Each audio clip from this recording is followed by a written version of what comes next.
Good evening, Big Blue Nation. This is your Giants Insider coming to you live from the heart of East Rutherford. And folks, these have been some of the toughest, most emotional weeks we've ever had to cover wearing the New York on the helmet.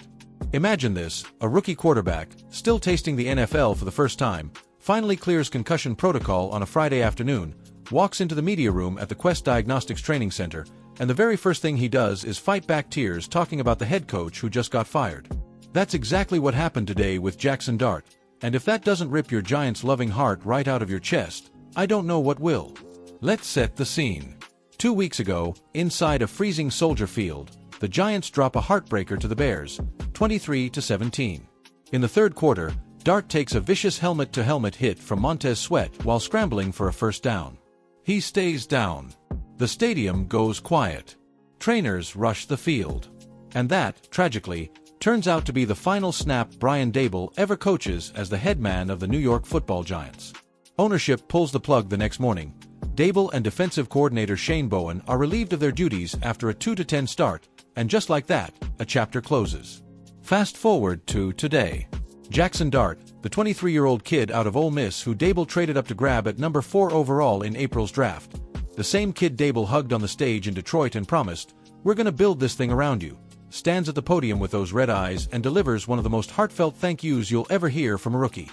"I just want to thank Coach Dabbs for everything he did for me," Dart started, voice already cracking. "When I look back at everything I've been through, it's really special to be in a place where a coach genuinely cares about you, loves you, and you have that personal relationship on and off the field. I have the utmost respect for him. He's got an unbelievable offensive mind. He did a fantastic job developing me up to this point, and who knows if I'd even be here without him." You could have heard a pin drop in that media room. Now, let's be real for a second. Brian Daboll arrived in 2022 like a lightning bolt. Remember?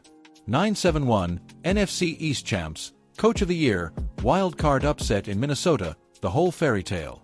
He brought the swagger back to East Rutherford, those sideline fist pumps, the talk trash talk with his buddy Belichick, the Daboll's Disciples sweatshirts selling out at the team store. And nobody bought in harder than the young quarterbacks. First Daniel Jones in 22, then Tommy DeVito last year, and this offseason, Daboll fell in love with Jackson Dart's tape, called him the most NFL-ready arm talent I've ever scouted in pre-draft meetings, according to sources. He spent extra hours after practice with Dart, stayed late breaking down third down concepts, even invited the rookie and his family to his house for dinner multiple times. That's the kind of bond we're talking about. And now it's over because of a 2-10 record that includes blowouts to the Cowboys on Thanksgiving, the Buccaneers on a Sunday night massacre, and 4 straight games without an offensive touchdown in the first half. But here's the silver lining Dart clung to today. Mike Kafka, the offensive coordinator Daboll hired away from Kansas City in 2022, is now the interim head coach, and the system isn't going anywhere. "I've got full confidence in Koff," Dart said. "He's one of the best coordinators in the league. You can look at it from a player's perspective or purely statistically. We're not starting from scratch." And the numbers back him up. Even in this disastrous 2-10 season, the Giants rank top 12 in yards per play when Dart has been healthy. The rookie has thrown for 2,411 yards, 15 touchdowns, and only 6 picks in 9 starts. Numbers that would be Pro Bowl caliber if the defense could get a single stop. Malik Neighbors, the electric 6th overall pick, already has 87 catches for 1,106 yards and 7 scores playing pitch and catch with Dart. That connection was blooming right in front of our eyes under Daboll and Kafka's scheme. Let's talk history for a second, because this organization knows pain. The Giants have now fired 5 head coaches since the second Super Bowl run in 2011. Tom Coughlin, forced out, Ben McAdoo, 2-10 in 2017, Pat Shurmur, Joe Judge, 10-23 over 2 years, and now Daboll after 3+ seasons. The only constant, the Mara and Tisch families demanding a return to the glory days of Purcell's, the 1986 and 1990 titles, the Eli Miracles in 2007 and 2011. But the NFC East is a meat grinder. The Eagles just went to a Super Bowl 2 years ago. The Cowboys have Dak, CD, and Micah.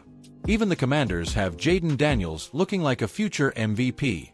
Yet every time this franchise hits rock bottom, something magical seems to happen. After 4-12 in 2003, they draft Eli. After 6-10 in 2017, they get Saquon and Dexter Lawrence. After 4-13 in 2021, they hire Dable and win a playoff game the next year. So when I look at Jackson Dart, 6 feet 2 inches, rocket arm, 4.58 speed, ice in his veins on third down, I see the next potential franchise cornerstone. And I'll remind you, Eli Manning started his career 1-6 as a rookie with Kurt Warner breathing down his neck. Nobody thought he'd end up with 2 rings and a Canton jacket. Fictional, but realistic quote from a longtime season ticket holder I spoke to outside the stadium today. I cried when they ran Coughlin out. I cried when Eli retired. And yeah, I shed a tear for Dable. But if this kid Dart is who Dab said he is, then maybe this hurts now so we can dominate later. Big Blue rises again. It's what we do. Now, let's zoom out. The Giants sit at 2-10 heading into Monday Night Football against the 3-9 Patriots. A win would match last year's Thanksgiving miracle against these same Pats when Tommy Cutlets DeVito led the game-winning drive. MetLife will be rocking. Expect 75,000 in the house screaming for the kids to play spoiler and build some momentum for 2026.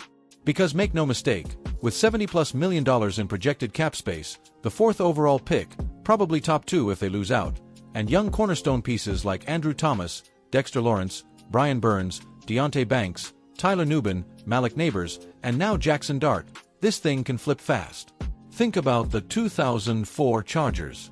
They went 4-12 with a rookie Eli lookalike named Phillip Rivers sitting behind Drew Brees, fired Marty Schottenheimer, hired a young offensive mind named, wait for it, Mike McCarthy, no, actually Norv Turner, but then Cam Cameron, whatever. The point is they were 4-12 and 2 years later they were 14-2. Rebuilds work when you have the quarterback. And the Giants believe, John Mara said it himself in the press conference, they finally have theirs. So here's my prediction. Jackson Dart throws for 300+ and 3 touchdowns Monday night in primetime. The defense, freed from Bowen's scheme and playing with house money, forces 2 Bailey Zappe turnovers. Giants win 27-17, and for one night, the Dable pain turns into hope. Then in April, GM Joe Schoen trades back from number 4, stockpiles picks, grabs Alabama edge rusher Dallas Turner's successor, and this time next year we're talking 10-7 and a wild card berth. Because that's Giants football. We bleed through the dark winters, Polo Grounds blizzards, Yale Bowl mud, Giant Stadium wind, only to dance in confetti when February rolls around. Lawrence Taylor sacking Theismann. Strahan's 22.5, Tuck and OSI terrorizing Brady twice, Eli to Manningham, helmet catch, David Tyree's sticky forehead, we've seen miracles before. Jackson Dart isn't Eli yet. But he just showed the heart of a Giant today. And if he stays healthy and Kafka keeps cooking, who knows? Maybe in 3 years we're watching number 15 raise the Lombardi in New Orleans the way 10 did in Glendale and Indy. So buckle up, Big Blue. The pain is real. The tears are real. But so is the hope. Come out to MetLife Monday night. Wear your Dable-era hoodies one last time. Scream until your voice is gone for the kids who are still here. Because this isn't the end of the story, it's just the part where the hero hits rock bottom right before the comeback starts. For Patricia Traina and the entire Sports Illustrated Giants crew, I'm your voice in the darkness. We'll see you under the lights. Let's go Big Blue.